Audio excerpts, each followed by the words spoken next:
Hi, എല്ലാവരും സുഖമായിട്ടിരിക്കുന്നു. ഇന്ന് നമുക്ക് ചക്കക്കുരു ഇറച്ചിക്കറിയുടെ രുചിയിലൊന്ന് റെഡിയാക്കാം. നല്ല ടേസ്റ്റാണ്. അപ്പോൾ നമുക്ക് ഇതിൻ്റെ റെസിപ്പിയിലേക്ക് പോകാം. ഇറച്ചിക്കറിയുടെ അതേ രുചിയിലൊരു ചക്കക്കുരു കറി നമുക്ക് വെക്കാം. വെളിച്ചെണ്ണ ഒഴിച്ചു കൊടുക്കാം.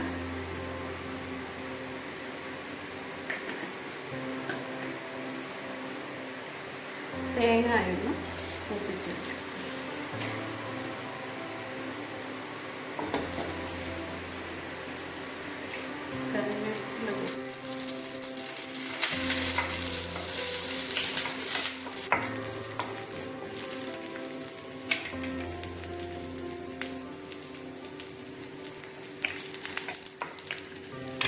ഇതിനകത്ത് നമുക്കൊരു ബേ ലീഫ്, ഒരു ഏലക്ക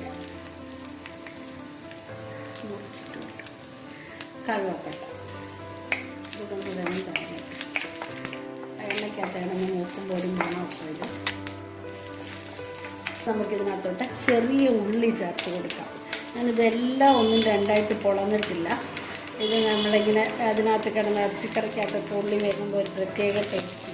അതിനുവേണ്ടി ഞാൻ അങ്ങനെ എടുത്തതാണ്. നിങ്ങൾക്ക് താല്പര്യമാണെങ്കിൽ അരിഞ്ഞിട്ടാലോ പൊളന്ന് രണ്ടായിട്ടിട്ടാലോ കുഴപ്പമില്ല. ഉള്ളി നന്നായിട്ടൊന്ന് നമുക്ക് ഒന്ന് ഫ്രൈ പോലെ ചെയ്യണം. ഇനി നമുക്ക് അതിനകത്തോട്ട് സ്വല്പം വെളുത്തുള്ളി, ഒരു 3-4 അരി വെളുത്തുള്ളി ചേർത്ത് കൊടുക്കാം. ഇതിൻ്റെ ഗ്യാസൊക്കെ കയറാതിരിക്കാൻ വേണ്ടി. ഏകദേശം ഓക്കെ ആയി വരുന്നുണ്ട്. ഉള്ളിയൊക്കെ നന്നായിട്ട് വഴണ്ട് വന്നിട്ടുണ്ട്. ഇനി നമ്മൾ ചക്കക്കുരു ഞാനിതിൻ്റെ ഈ ചുമന്ന തൊലി അധികം കളഞ്ഞിട്ടില്ല. അത് നമ്മുടെ ശരീരത്തിന് ഒത്തിരി നല്ലതാണ്. അങ്ങനെ കളയണമെന്നുണ്ടെങ്കിൽ കളയാം, പക്ഷെ ഞങ്ങളിത് കളയാറില്ല അധികം. നന്നായിട്ട് കഴുകിയെടുത്താൽ മതി.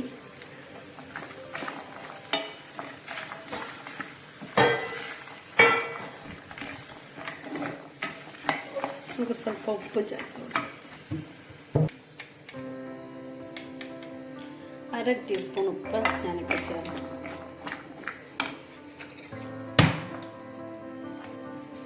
അര ടീസ്പൂൺ മഞ്ഞൾപ്പൊടി.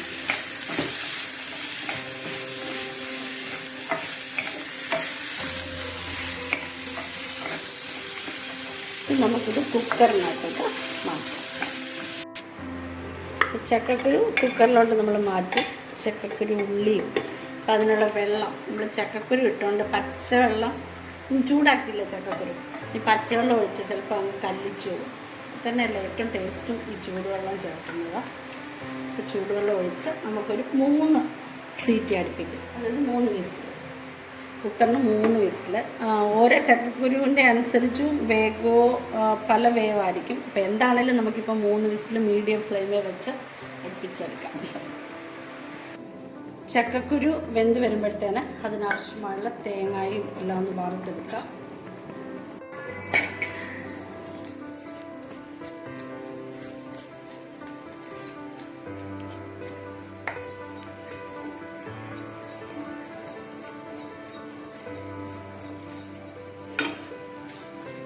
ഇതിനകത്തോട്ട് 2 കറിവേപ്പില ചേർത്ത് കൊടുക്കാം.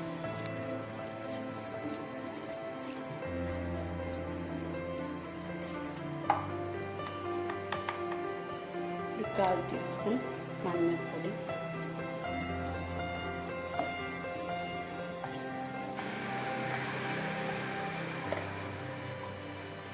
2 ടീസ്പൂൺ മല്ലിപ്പൊടി,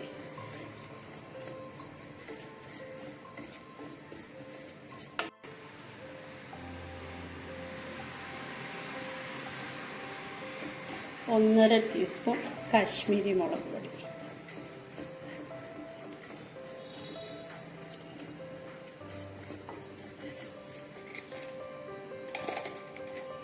1/4 ടീസ്പൂൺ കുരുമുളക് പൊടി, 1/4 ടീസ്പൂൺ ഗരം മസാല,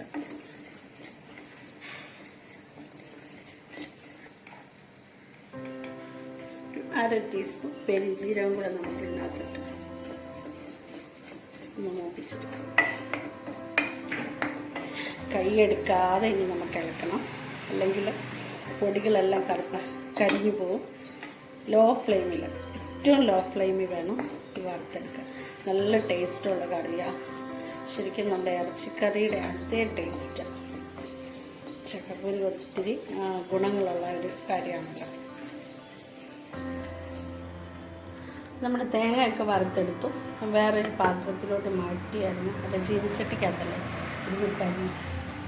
ഇനി നമുക്കിത് നന്നായിട്ട് അരച്ചെടുക്കാം. ഈ ചക്കക്കുരുവൊക്കെ നന്നായിട്ട് വെന്ത് വന്നിട്ടുണ്ട്. ഉള്ളിയും കൂടെ ഇട്ടപ്പോൾ അതൊരു പ്രത്യേക ടേസ്റ്റാണ് കേട്ടോ. ഇറച്ചിക്കകത്ത് ഉള്ളിയൊക്കെ ഏറെ ഇട്ട് എന്നുവെച്ചാൽ എല്ലാം പരുവത്തിൽ കൂടുതലിട്ടാൽ ഒന്നിനും ടേസ്റ്റല്ല, അത് അഴുക്കാം. പക്ഷെ പരുവത്തിലുള്ള ഉള്ളിയൊക്കെ ഇട്ടെടുക്കുമ്പോൾ പ്രത്യേക രുചിയല്ലേ. ഇനി നമുക്കിതിനൊന്ന് താളിച്ചെടുക്കാം.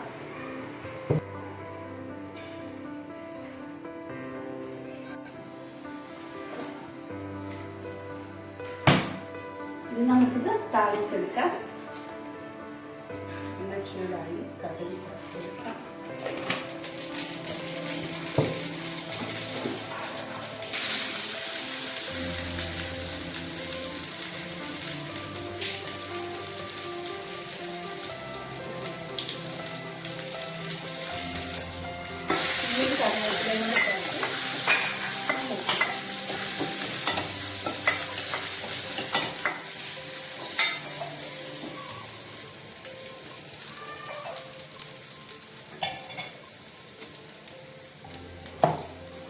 മുമ്പേ അരച്ചെടുത്ത അരപ്പ് നമുക്കൊന്ന് ചൂടാക്കി.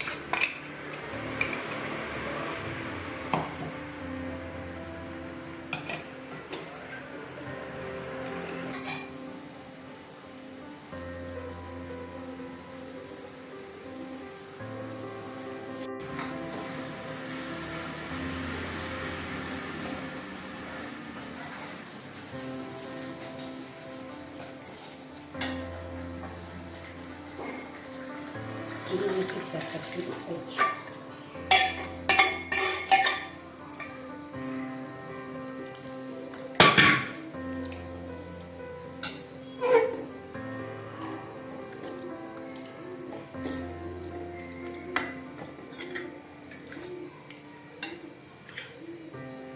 ഇനി ഈ ചക്കക്കുരു ഈ അരപ്പും കൂടെ കിടന്ന് നന്നായിട്ടൊന്ന് തിളച്ച് കുറച്ചൊന്ന് വറ്റി വരട്ടെ.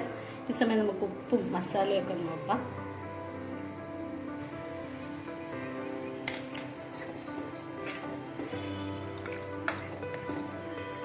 നല്ല കറിയാകട്ടെ, നല്ല ടേസ്റ്റുണ്ട്. എല്ലാവരും ഒന്ന് വെച്ച് നോക്കണം. പലയിടത്തും പല രീതിയിലാണ് വെക്കുന്നത്. പക്ഷെ ഇങ്ങനെ വെച്ച് നോക്കിയിട്ടു ഭയങ്കര ടേസ്റ്റാണ്. വേറൊന്നും വേണ്ട കഴിക്കാൻ. നമ്മുടെ ഇറച്ചിയുടെ അതേ ടേസ്റ്റ് കിട്ടും. എൻ്റെ ചാനൽ ലൈക്കും ഷെയറും സബ്സ്ക്രൈബും ചെയ്യാൻ മറക്കരുത്. ഫ്രണ്ട്സിനൊക്കെ ഒന്ന് അയച്ചു കൊടുക്കണേ. സൂപ്പർ, മസാല ഒന്നും വേണ്ട, സൂപ്പർ. ഇനി നമുക്കൊന്നുകൂടെ ഒന്ന് തിളച്ചിട്ട് ഓഫ്